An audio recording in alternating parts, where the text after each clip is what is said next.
Nos dois vídeos anteriores falámos sobre o papel do Estado no dinheiro e sobre CBDCs. Ou seja, vimos como cada vez mais o sistema monetário tradicional está mais ligado a bancos centrais, política monetária, impostos, dívida pública e cada vez mais potencial de também se ligar a infraestruturas digitais que permitem mais controle. Hoje vamos olhar para o movimento contrário, DeFi. Finanças descentralizadas. E este é um dos conceitos mais importantes do ecossistema de cripto porque representa a tentativa de replicar sistemas financeiros em cima de blockchains abertas. Smart contracts e ativos digitais sem depender da estrutura tradicional que depende de terceiros. Mas claro que convém ser claro desde o início. DeFi não é magia, não elimina os riscos. Não significa que tudo seja realmente descentralizado. E não significa que todos os protocolos sejam mesmo seguros, úteis ou sustentáveis. Mas ao mesmo tempo seria um erro muito grande subestimar o que esta nova ideia veio introduzir. Porque pela primeira vez tornou-se possível criar mercados, empréstimos, trocas, liquidez e rendimento em cima de software aberto e acessível globalmente para toda a gente e executado através de smart contract. Neste vídeo vamos focar-nos em 4 grandes temas: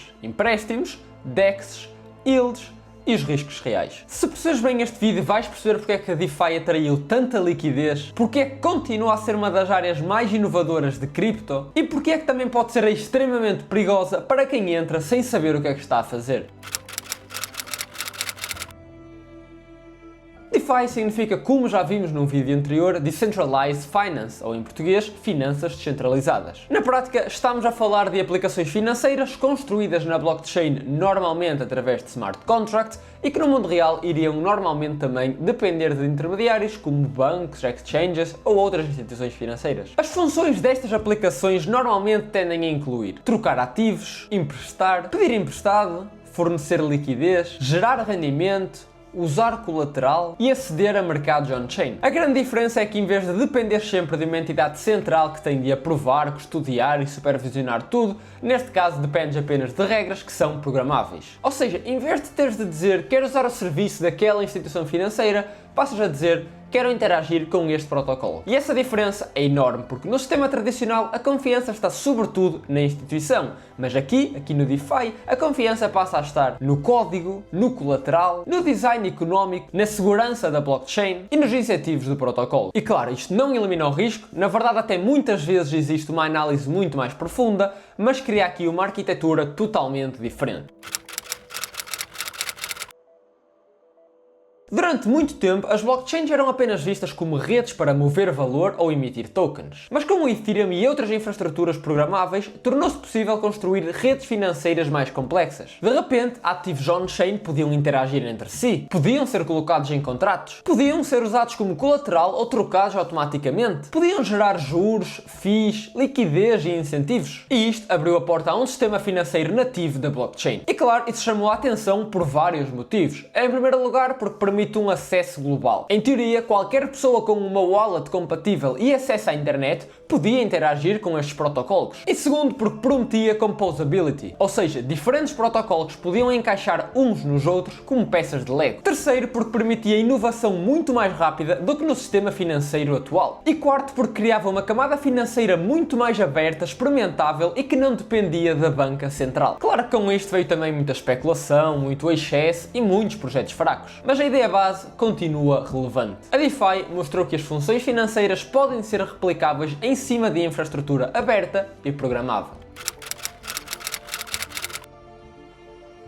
Vamos ao primeiro grande bloco. Empréstimos. No sistema tradicional, pedir um empréstimo costuma depender de uma entidade financeira que vai avaliar o teu perfil, histórico, rendimentos e se realmente tens capacidade ou não para pedi-lo. Na DeFi, o modelo mais comum é diferente. Em vez de depender da tua identidade ou do teu histórico bancário, muitos protocolos funcionam com colateral on-chain. A lógica é simples, tu depositas um certo valor de um ativo e com base nesse valor podes pedir emprestado um outro valor de um outro ativo até certos limites que são definidos então pelo protocolo. Por exemplo, alguém pode depositar Ethereum ou stablecoins ou outro ativo qualquer e pedir emprestado Bitcoin ou outro ativo. Enquanto o valor do colateral que lá puseste se mantiver acima dos rácios que tinham sido definidos inicialmente, a tua posição continua aberta. Já se o colateral cair demasiado, o protocolo pode liquidar parte ou totalmente a tua posição para proteger o sistema. Este modelo tem vantagens. Primeiro, as regras são objetivas, a execução é automática e o acesso pode ser global para quem já tem ativos on-chain. on-chain, mas também tem limites claros. O principal é que para poderes pedir um empréstimo então em DeFi, já tens de ter algum capital on-chain. Ou seja, isto aqui não é um crédito pessoal tradicional, é mais uma ferramenta de gestão de liquidez, alavancagem ou de eficiência do teu capital. Muitas vezes a lógica não é preciso de dinheiro porque não tenho, é mais tenho ativos, mas quero ter liquidez sem ter de os vender. Por exemplo, alguém pode acreditar no potencial de longo prazo de um ativo, mas querer aceder à liquidez sem ter de fechar aquela posição. E esta é, claro, uma lógica muito diferente do crédito tradicional que a maior parte das pessoas está habituado. Agora atenção, o facto de o sistema ser automático não o torna automaticamente seguro. Em alguns aspectos torna-o até mais implacável. Se o valor do colateral cair demasiado, o sistema não vai negociar contigo. Não espera, não tem flexibilidade, simplesmente executa a regra. Por isso, quem usa lending em DeFi está exposto a riscos como volatilidade do colateral, liquidações automáticas, falhas de smart contract, ataques ao próprio protocolo, mudanças nos parâmetros do sistema e risco de oráculos de preço. A automação então podemos dizer que traz sim eficiência, mas remove muitas das almofadas que existem no sistema tradicional financeiro. Agora vamos ao segundo bloco, DEXs. DEX significa Decentralized Exchange, ou em português, Exchange descentralizada. O objetivo de uma DEX é permitir que os seus utilizadores troquem ativos on-chain sem depender de uma exchange centralizada que acaba por ser muito similar a um banco. Numa exchange centralizada como uma SEX, entregas os teus ativos à plataforma. A plataforma guarda os fundos, gera o livro de ordens e executa as transações dentro da sua própria infraestrutura. Já numa DEX, a troca acontece através de smart contract. Existem vários modelos, mas o mais conhecido em DeFi foi o AMM. E AMM significa Automated Market Maker. Em vez de depender apenas de compradores e vendedores num livro de ordens tradicional, o AMM então vai depender mais de uma pool de liquidez. Estas pools normalmente têm pares de ativos e os preços ajustam-se automaticamente dependendo de uma forma matemática e da disponibilidade de liquidez. E isto foi então uma inovação enorme, porque permitiu criar mercados on-chain sem necessitar da estrutura tradicional de uma corretora central. Qualquer pessoa podia em teoria passar a trocar ativos on-chain através da sua wallet e qualquer pessoa podia também fornecer liquidez a uma pool. Para uma DEX funcionar, precisa de liquidez. E é aqui que entram os Liquidity Providers. São utilizadores que colocam ativos numa pool e recebem em troca parte das fees geradas pelo sistema. E isto transformou a liquidez numa atividade económica aberta. Em vez de ser algo reservado a grandes instituições ou a market makers, passou então a ser possível também para os próprios utilizadores comuns. Mas claro, isto também trouxe os seus próprios riscos. Fornecer liquidez não é simplesmente deixar moedas paradas. Quando colocas ativos numa pool, ficas exposto à relação de preço entre eles. E isso pode gerar impermanent losses. Ou seja, mesmo recebendo as fees, o teu resultado final pode ser pior do que se tivesses mantido os ativos fora da pool. E este é então um dos melhores exemplos de como a DeFi pode parecer simples ao início, mas ser muito mais complexo.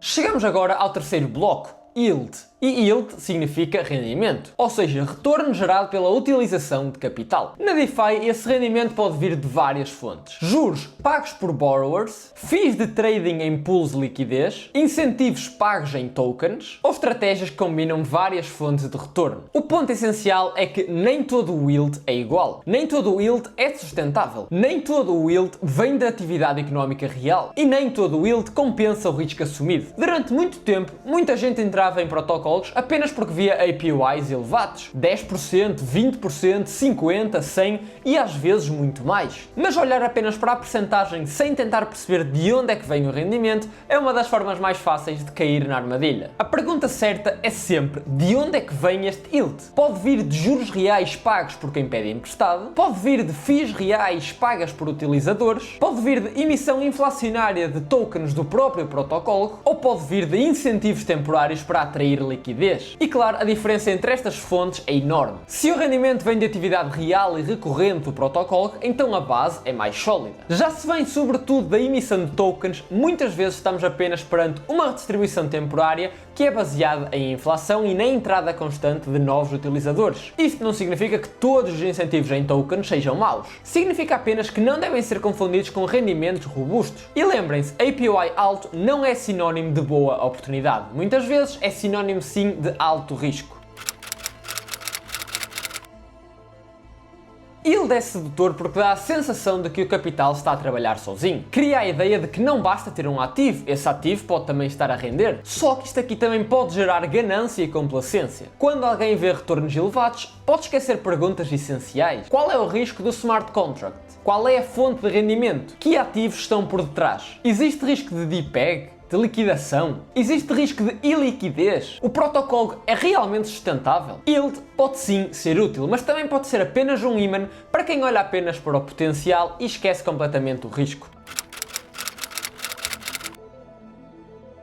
Agora entramos talvez na parte do vídeo mais importante. A DeFi pode ser inovadora, aberta e muito relevante, mas também pode ser brutal para quem entra sem perceber o que está a fazer. Os principais riscos são estes. Primeiro, o próprio risco de smart contract. Se o código tiver falhas ou vulnerabilidades, o capital, os fundos podem ser bloqueados ou hackeados. Segundo, risco económico. Mesmo que o código funcione, o modelo económico pode ser frágil. Pode depender de incentivos insustentáveis, de crescimento infinito ou de valorização artificial dos tokens. Terceiro, risco de colateral. Em lending e outras estruturas, tudo depende do valor dos ativos utilizados como garantias. Se o colateral cair rapidamente, podem surgir liquidações em cadeia. Quarto, risco de liquidez. A liquidez que parece existir em momentos normais pode desaparecer em momentos de stress. Slippage, pânico e saídas em massa podem tornar uma posição muito mais difícil de fechar. Quinto, risco de oráculos. Muitos protocolos dependem de dados externos ao preço. E se esses dados forem manipulados, atrasados ou falharem, o protocolo pode tomar decisões erradas. Sexto, risco de governança. Muitos projetos dizem ser descentralizados, mas na verdade podem apenas depender de poucas wallets, poucos developers ou poucas entidades com poder real. Sétimo, risco de interface. Mesmo que o protocolo exista on-chain, muitos utilizadores dependem de sites e interfaces. E se essas interfaces forem comprometidas, censuradas ou falsas, o utilizador pode ser enganado. Oitavo, risco regulatório. A DeFi não existe fora do mundo político. À medida que cresce, atrai atenção regulatória, o que pode afetar os developers, utilizadores, interfaces e a própria utilização prática. E por fim, risco de complexidade. Quantas mais camadas, tokens, colateral e estratégias existirem, mais complexo é entender o sistema como um todo. E em finanças, a complexidade muitas vezes esconde fragilidade. Um dos maiores erros em cripto é assumir que descentralizado significa automaticamente algo mais justo, superior ou seguro, e não significa. A descentralização pode sim reduzir certos riscos. Pode aumentar a resistência à censura, pode aumentar a distribuição de poder, mas não elimina bugs, mau design, alavancagem excessiva, incentivos tóxicos ou modelos económicos frágeis. Um protocolo pode ser aberto e ao mesmo tempo perigoso. Pode ser inovador e ao mesmo tempo insustentável. Pode ser descentralizado em teoria e na prática muito concentrado. Por isso, usar DeFi sem compreender o protocolo é como utilizar maquinaria financeira complexa sem perceber o motor.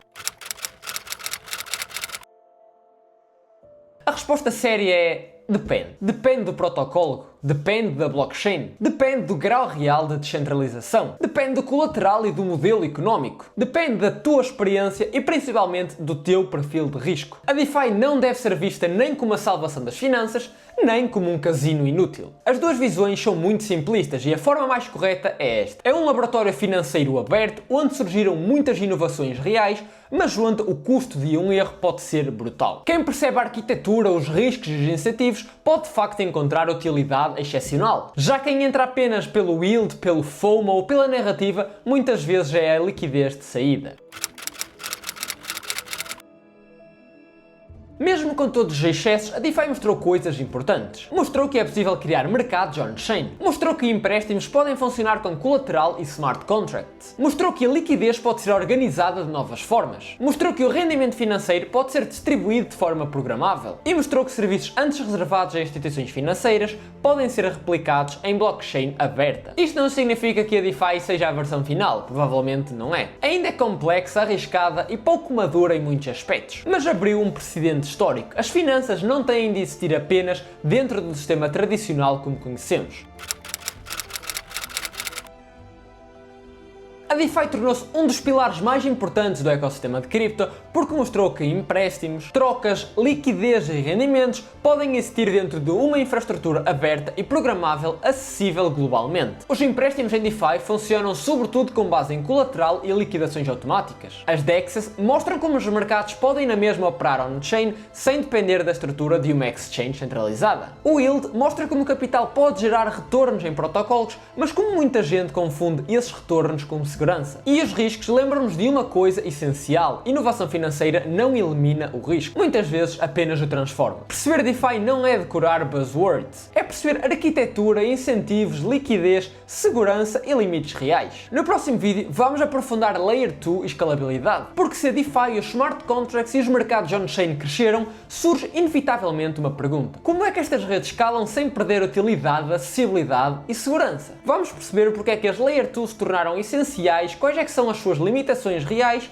e qual é que pode ser o futuro. E se gostaram do vídeo, já sabem, deixem aí o vosso like, sigam o canal e ativem as notificações para não perder os próximos e entrem lá na minha comunidade no Discord, tem lá dezenas de pessoas com as quais podem debater isto 24/7.